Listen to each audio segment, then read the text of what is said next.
நற்பவி நலம் பெறுவோம், வளம் பெறுவோம்.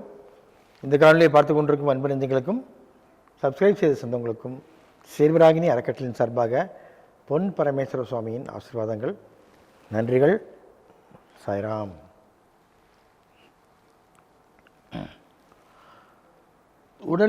மனித உடலில் இருக்கும் அழகு, நிறம், கவர்ச்சி, இளமை, முதுமை எதுவுமே நிரந்தரம் இல்லை. இதுதான் நிரந்தரம். பார்க்கலாமாங்க. மனிதனாக பிறந்துவிட்டோம். நாம் நம்முடைய தாய் தந்தையரை போலவோ இல்லது மூதாதையர்கள் போலவோ தான் கண்டிப்பாக இருக்க போகிறோம். முக சாயலும் சரி, உடலிலேயே அந்த கம்ப்ளெக்ஷன், நிறம் இருக்கு இல்லையா, கருப்பு சிகப்பும்பிங்க, சிலவங்க மாநிறம்பாங்க. இந்த மாதிரி முகம் அமைப்பு, மூக்கு நல்லா எடுப்பாக இருக்குது, இந்த மூக்கு மூலியமாக நல்லா இருக்கா, லட்சணமாக இருக்காங்க. அந்த மாதிரி காது செவிடு இல்லாமல், கண்ணு கூடு இல்லாமல், வாய் ஊமை இல்லாமல், உடம்பில் எந்த விதமான அங்கஹீனம் இல்லாமல் இருக்கா பார்த்தீங்களா? அதுவே ஒரு புண்ணிய பிறவி, அதுவே மகா புண்ணியம். சரிங்களா? அதையும் மீறி சில நேரங்களில் எக்ஸ்ட்ரா ஆர்டினரியாக ஒரு முகத்தில் ஒரு கவர்ச்சியை கொடுத்துருப்பாங்க, பெண்களாகட்டும் ஆண்களாகட்டும். ஸோ அவங்களெலாம் பார்த்திங்கன்னா ஒரு துருவ நட்சத்திரம் மாதிரி வாழ்க்கையில் ஏதோ ஒன்று சாதிக்கிறதுக்கு வந்திருப்பாங்க, கண்டிப்பாக சாதிப்பாங்க. அப்போ அந்த சாதித்த அந்த சாதனை நிரந்தரமாக இருக்குமா? கண்டிப்பாக கிடையாது. எல்லாமே அடிந்து போகக்கூடியது தான். எல்லாமே மறைந்து போகும். ஆனால் ஒன்று மட்டும்தான் நம்மளை விட்டு நமக்கு கூடயே வர்றது என்ன? ஒன்றே ஒன்று தான்.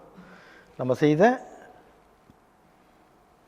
பாவ புண்ணிய கணக்கு மட்டும்தான் வரும். புண்ணிய கணக்கு மட்டும் வந்தால் பார்த்தா தான் பாவம் எதுக்கு வருது? அப்போ தான் நீ மேலே போய் உனக்கு பனிஷ்மெண்ட் தருவாங்க இல்லையா? எந்த அளவுக்கு நீ நல்லவன் கெட்டவங்கிறது மேலே அவங்க தீர்மானிக்கணும் இல்லையா? அதனால் உங்கள் ஆத்மா மேலே போகும்போது மேலே யமலோகத்தில் உங்களுக்கு உண்டான தீர்ப்பு அங்கே ரெடியாக இருக்கும். போன உடனே அங்கே என்ன பண்ணுவாங்க?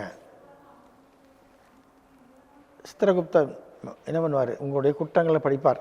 எந்தெந்த அளவுக்குலாம் அந்த குற்றம் பண்ணியிருக்க, எந்தெந்த அளவுக்குலாம் பிரச்சனை பண்ணியிருக்க, யாரையெல்லாம் நீ ஒன்றுமெல்லாம் பண்ணியிருக்க, எல்லாத்தையும் என்ன பண்ணுவார்?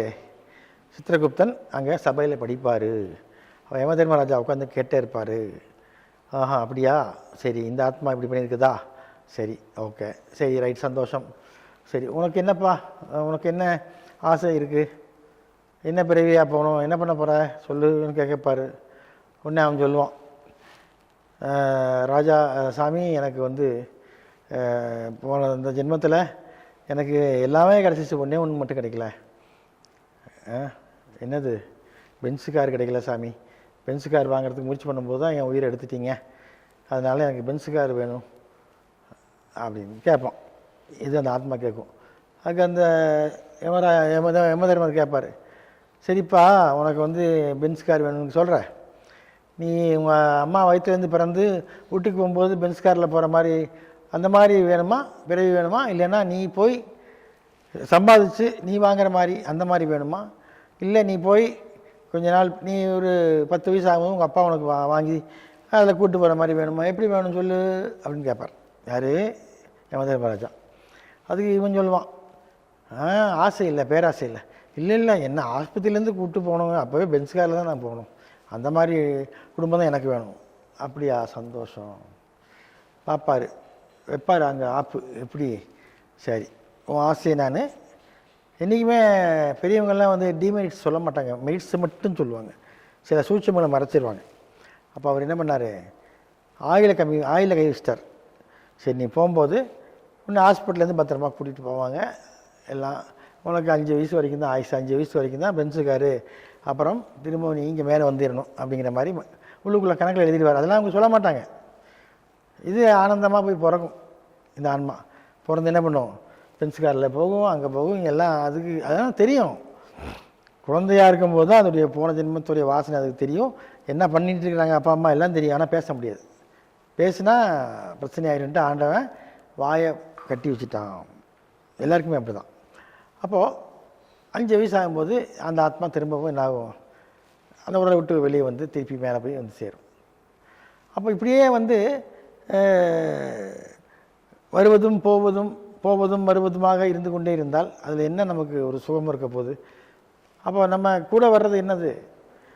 அழகு வரப்போகுதா, இல்லை நம்முடைய என்ன சொல்கிறது சதை பிண்டம் வரப்போகுதா, இல்லை நம்ம பேசின வார்த்தை வரப்போகுதா, இல்லை அன்பு வரப்போகுதா, பாசம் வர ஒன்றும் வராது. அப்போ அந்த பாவ புண்ணிய கணக்கு மட்டும்தான் கூட வரும். ஸோ பாக்கி எல்லாமே எதுவுமே நிரந்தரம் கிடையாது. நிரந்தரமற்ற இந்த உலகத்திலே, நிரந்தரமற்ற இந்த வாழ்க்கையிலே, நிரந்தரமற்ற நம்ம ஆசைகளை வைத்துக்கொண்டு நிரந்தரம் இல்லாமல் சுற்றிக்கிட்டு இருக்கோமே, நம்மளாம் மடப்பசங்க தானே. சிந்திச்சு பாருங்க.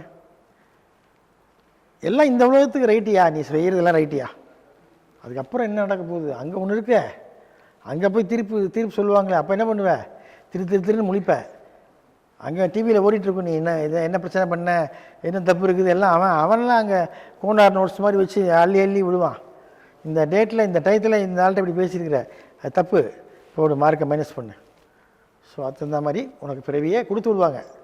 ஆகவே திரும்ப சொல்கிறேன், உன் மனசுக்கு எதிராக நடந்து கொள்ளாதே. சொல்வதை கேள், தப்பாக இருந்தாலும் பரவாயில்ல, உன் மனசு சொல்லுதா கேளு. அப்போ மேலே தீர்ப்பு உனக்கு பாசிட்டிவாக இருக்கும். ஏன்னா மனசு சொல்கிறது கேட்குறேன்னா, மனசுங்கிறது வேறு யாரும் இல்லை, இறைவன் தான். இறைவன் உனக்குள்ளே இருக்காருன்னு அர்த்தம். அதை நீ மறைச்சிடுற, அப்போ உனக்கு வேலை செய்யாது. கூட வரவது எதுவுமே இல்லை. வீடு வரை உறவு, வீதி வரை மனைவி, காடு வரை இல்லை, கடைசி வரை யாரோ. இந்த பாட்டுக்கெல்லாம் அர்த்தம் இருக்குதுங்க. அப்போ யாருமே இல்லையே, ஒன்றுமே இல்லை. பாவ புண்ணியம் வரும்னு சொல்கிறோம் இல்லையா? அதுவும் போய் பார்த்தா தான் தெரிய போகுது. யாருக்கு தெரியும்? யார் அறிவார்? யாமறியேன் பராபரனே. ஆகவே முயற்சி பண்ணுவோம், முடிஞ்ச வரைக்கும் மனசு சொல்கிறத கேட்டு நன்மையே செய்வோம். ஆகவே ஒன்றுமில்லாமல் தான் வந்தோம், ஒன்றுமில்லாத தான் போக போகிறோம். இடைப்பட்ட காலங்களில் இருக்கக்கூடிய விஷயங்களை நம்ம சந்தோஷமாகவும் பத்திரமாகவும் வைத்துக்கொண்டு நாம் வாழ்க்கையை நகர்த்தினோமானால் கண்டிப்பாக என்ன கிடைக்கும்? நல்ல பேரோட நம்முடைய இறப்பு நேரத்தில் நம்மளை சுற்றி ஒரு 10, 20, 30, 50 பேராக வருவாங்க. அந்த மதிப்பு ஒன்று போதுமானது என்று சொல்லிக்கொண்டு நிறைவுறுகிறேன். மீண்டும் சந்திப்போம்.